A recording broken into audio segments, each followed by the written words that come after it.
nešto da ne budeš zakonski odgovoran. Ovde niko nije zakonski odgovoran. Ceo Božji dan gledam histeriju, jer ja to smatram histerijom. Šta se dešava trenutno? Da se niko ne ponaša odgovorno. I što si rekla, davanje drugima prostora da urade isto. Jeste. Znači, 100 puta su ponovili da on neće biti zakonski. Super, divno, aj ponovite to još 1.000.000 puta i onda ćemo da imamo... Ne, što je najgore od svega, oni kažu, očekujemo još. Pa ste vi normalni, šta bre vi očekujete? U suštini, zašto ja kažem mora sve da se smiri? Da se spreči domino efekat. Koliko ima bre hiljada nezadovoljnih tinejdžera? Nezadovoljnih, okej, možda nemaju ovaj arsenal. Imaju nešto drugo. Pa šta ti ovaj mali, evo, kako opet pišu mediji, on je došao kao ima plan sa molotovljivim koktelima. Oružje može da se napravi, ali oružje... Ne, on je odustao, mislim... Jasno, ali oružje, što ti kažeš, može da se dođe, ako ne od ćaleta, vrlo lako na ulici. Pa nije više ni to.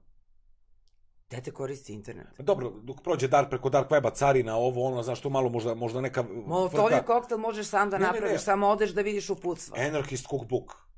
Download. Ja ga čitao ko klinac kad sam bio, kako se prave eksplozivi i bombe. Meni je interesovalo kao klinca koji nisam imao nikakvu ideju. A bilo je tada dostupno kad internet tek osvanuo u Srbiji. Šta je danas dostupno deci? Dostupno je sve. Ja znam da krenem nešto da gledam i onda ono kao nije dostupno maloletnim licima i kad sad ja treba da potvrdim jesi maloletna ili nisi. Pa znači, klinac od 10 godina može da kaže da je punoletan, je li tako? Da. Nema nikakve kontrole. Možda radiš šta god hoćeš. Ali, suštinsko pitanje, ne kod tebe, ne kod mene, nego u tim medijima i od društva, jeste, naravno, ko je kriv? Mi. Kao društvo? Kao društvo. Ne ova vlast. Vlast je trenutna. I kad se promeni, doći će gori ili će doći isti, meni je to sve jedno. Jer u krajnjem slučaju, kakav narod, takva vlast. Mi smo krivi. Mi smo žrtve tranzicije. Mi smo poželeli mnogo. Poželeli smo da budemo Amerikanci. Da, apsolutno. U svakom smislu. Amerikanci, znaš zašto Amerikanci? Zato što mi želimo sve, da radimo sve, a da ne budemo odgovorni. To je Amerika. Mi nikad nismo poželeli da budemo Evropa. U Evropi, boga mi, postoji odgovornost. U Americi ne postoji. Oni glorifikuju sve, za njih je sve senzacija.